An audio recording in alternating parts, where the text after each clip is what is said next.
Welcome back, everyone. Ryan Norris sitting in for Dave Elswick, who's out on vacation. Had some great conversations about budgets and debt and deficit. We've had conversations about education, education choice, and how it's impacting kids here in Central Arkansas. And now joining us is Matthew Putnam. He is Associate of External Affairs at the National Taxpayers Union. And Matt, welcome to the Dave Elswick Show. Thanks, Ryan. Good to be here. Hey, it was great to meet you at SPN down in New Orleans, one of my favorite conferences to attend. Absolutely. It's always a great time. Good time this year in New Orleans. Great time last year in Phoenix. Looking forward to next year as well. I always appreciate being there because just the brilliance that exists in those rooms when we walk in, and the conversation is just so rich and deep about policies that affect everyday Americans. And you and I had a a bit of a conversation that we started, and I want to have that here a little bit about truth in taxation law. But before we get to that, let the listeners know a little bit about the National Taxpayers Union and what you all are focused on. Sure. NTU has been around for the last 50 years, and we're focused on providing America's taxpayers with someone who can provide policy expertise to the state level, the federal level, and even in uh, the judiciary as well. We're working on some legislation or some lawsuits in terms of protecting taxpayers. But our goal really is to focus on making sure that taxpayers are getting their due at the governmental level. Right. So, kind of keeping an eye on the tax dollars and make sure that the taxpayers are getting their money's worth, Absolutely. and hopefully no more taken out than is necessary. And that was what we had the conversation with Kurt Couchman, AFP policy Hmm. senior policy fellow, about budgets alone. How do we keep budgets transparent to where people understand what's being asked of them, and why when taxation happens. There's just not Hmm. enough understanding. We just think government is something that happens to us. Taxation and death are the inevitabilities that we have in life. So, what's your philosophy on this? In NTU's philosophy on kind of saying this is how it should be. How should taxation be applied when we're talking about trying to fund our governments, and like what's the driving philosophies of that? Well, we want to have the maximum transparency for everyone. The IRS has become a really opaque and aggressive organization over its existence, and we've kind of fought against that. And to make sure that at the legislative level, we're making sure that taxpayers know where their dollars are going, how much they're being charged, and why they're being charged particular taxes. Uh, Particularly with truth and taxation, we've seen a big push against property taxes in a lot of states recently, and we feel that a big part of that is because people don't understand where those taxes are going. Mm-hmm. It's a big bill to get each year, and a lot of the time people feel like, oh, I'm being charged to stay on my property, or maybe, I don't have kids, or my kids are grown. Why am I still paying into just our school system? But those aren't the only things that your property taxes are going Right. towards. Yeah. So break that down a little bit more about truth in taxation law. That I know that you've worked on this in Utah. Tell us a little bit about what it is and how it functions, and the benefits that you think we can realize as taxpayers with such a law. Sure. At its core, it means that the local government cannot raise the property taxes without first alerting taxpayers and giving them a chance to voice their concerns over the proposed increase. So, Utah has had this law since 1985, and they've seen a lot of success in the last 40 years. They have the fourth lowest effective property tax in the country, and then from the data available, 18, the property tax increases in Utah were half of what the national average was. So over Mhm. the 40 years that it's been in place, we've noticed a lot of success, and we're not the only ones. A few other states have taken notice as well. Both Kansas and Nebraska adopted very similar legislation in the past 5 6 years, and we're waiting to see where the data pans out in those states. And so they're passing this, and what are they hoping to get out of it when they pass this? What's the end goal in their mind? The idea is to kind of prevent these invisible or hidden tax increases that a lot of other states have had. Mhm, Now, some states say that they won't let your property tax increases just because their rate is staying the same from year to year. But the reality is that between inflation and rising property values, your taxes can still increase even if your rate stays the same. The thing with mhm. truth and taxation as a policy is that your rate will float down generally to make sure that the taxing authority only collects the same amount of revenue as the previous year. So that prevents these hidden tax increases that you'll see just because your property value goes up. Right. And you have lots of back and forth when it's assessment time. You have folks that really start paying attention to, oh, wow, they're assessing every little improvement that I've made on my property Mhm. because for them, they want that value to be as high as possible. Absolutely, and it goes back a little bit to that transparency aspect we spoke about. In most of these states, you actually can go to your assessor and you can appeal whether you think your property valuation was appropriate or not. And it's important for people to get involved at this civic level to make sure that you're not being overcharged and you're not paying more than the services that you are receiving because of your property taxes. Right. And that comes up quite a bit. Now, I will say that when it comes to sales taxes at the local level, we see many of those are voted down. But a lot of Mhm, times when they talk about millage taxes and stuff and property taxes, it's going to be about funding schools, funding, local roads, funding mhm, fire and police. And those tend to be acceptable um, by the voters. mhm, Is there a way that this now again that's acceptable to the voters as a pure idea, but then you start getting into, well, why are they spending it on this and why are they spending it on that and why are the potholes still in my road later and people have some remorses on that. But it seems like every time a property tax comes up, it's like vote for this and all of your wildest dreams will come true kind of thing. So how can this maybe help bring some sense of balance to what's being requested versus what's being promised? Sure. So another aspect of this policy is that before any kind of tax increase is actually allowed to go through, there are public hearings that Mhm, involve taxpayers. These are published in newspapers and online to alert people, as well as mailed directly to their homes.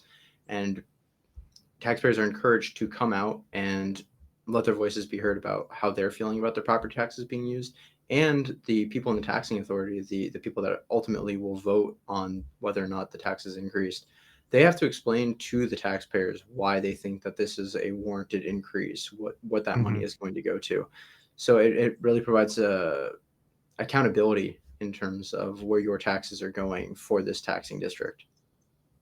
Right, and so they actually need to present a bit of a plan on these dollars and where they're gonna go as opposed to just saying, "Hey, it's going to fund X," and you don't know how that agency or that subdivision of government is going to be, um, spending it.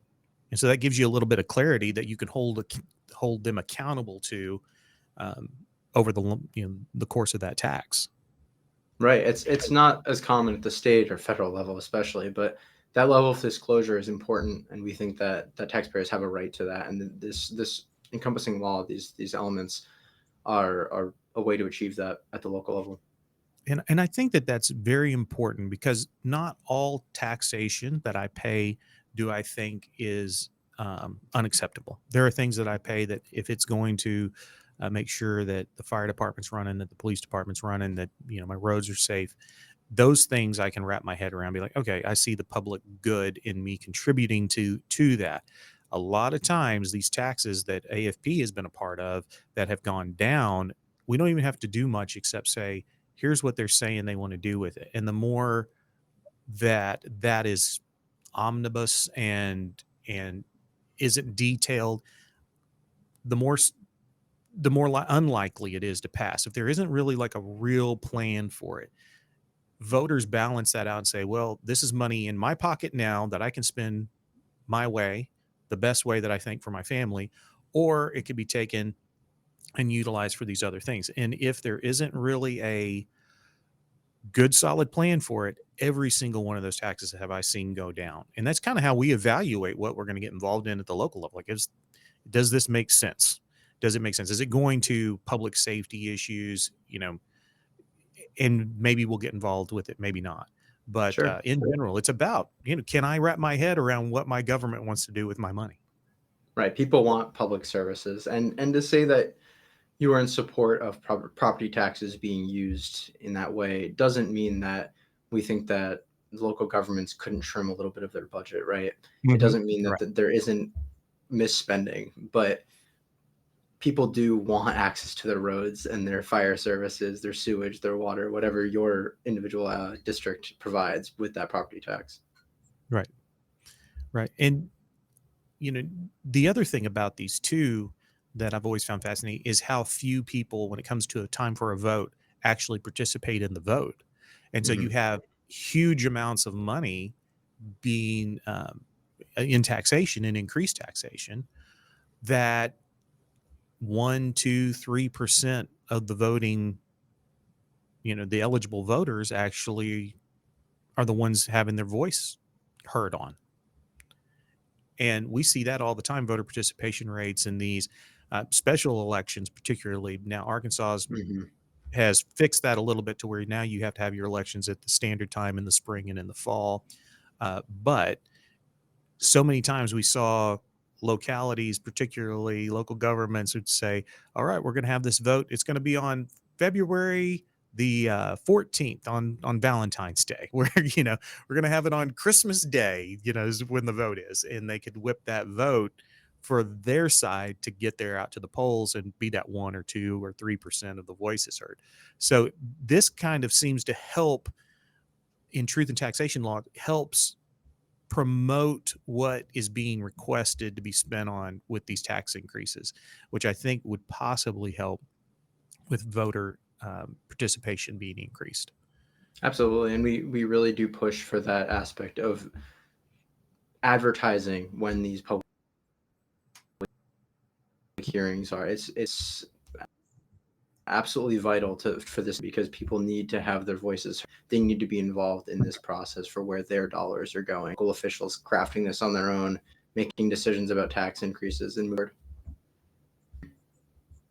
Hmm. And it's I interesting I find this in interesting too how many because states we've we're, seen.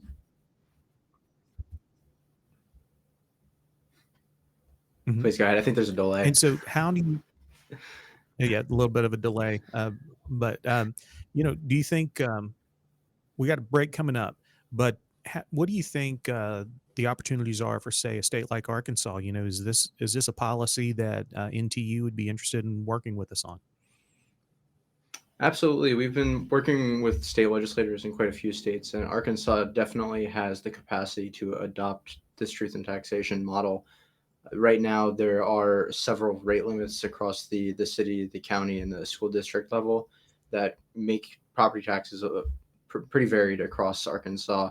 But we think that we could work with some state legislators and kind of bring this transparency, accountability, and this a slowed rate of growth of property taxes to the taxpayers of Arkansas. Well, property taxes are a concern, and we know on the Dave Elswick show it's come up several times about people feeling like, well, I just don't know if this is fair or if this is right, and they just don't have Mhm. enough information. Truth and taxation law seems to help uh, give them the information they need to make an informed decision on what they personally think is best for their money. And I really like that concept. Yeah, we hope to bring it to quite a few more states in the coming years. So, are there other states maybe around us that are thinking about this? You said Kansas.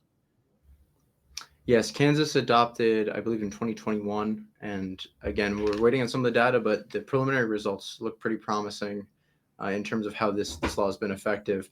There are a lot of states across the country that are considering abolishing property taxes or substantially lowering them.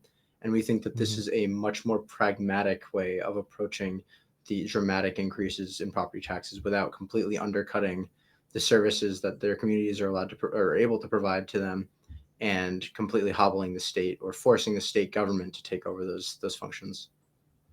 Right. Because in Arkansas, as a county or as a city or town, you have local sales taxes that you can collect, and those are capped usually at a certain percentage, 1%, 2%. And then you have your property taxes that support, your local infrastructures. And so it's a significant amount of money that is collected. And, this happens often. We're talking about property taxes here, but there's just this compounding of all the various taxes that are crushing families' budgets. And if you really sit down, and I need to actually do this myself because I've thought about it. If you take out your income taxes, you take out your both, for us in Arkansas, it's both federal and state, and then you take in, what you're paying in your in your property taxes, you're paying in your sales taxes, you're paying in all of the other fees for licenses for your vehicles, personal property taxes that we pay here in Arkansas, business paying inventory taxes in Arkansas.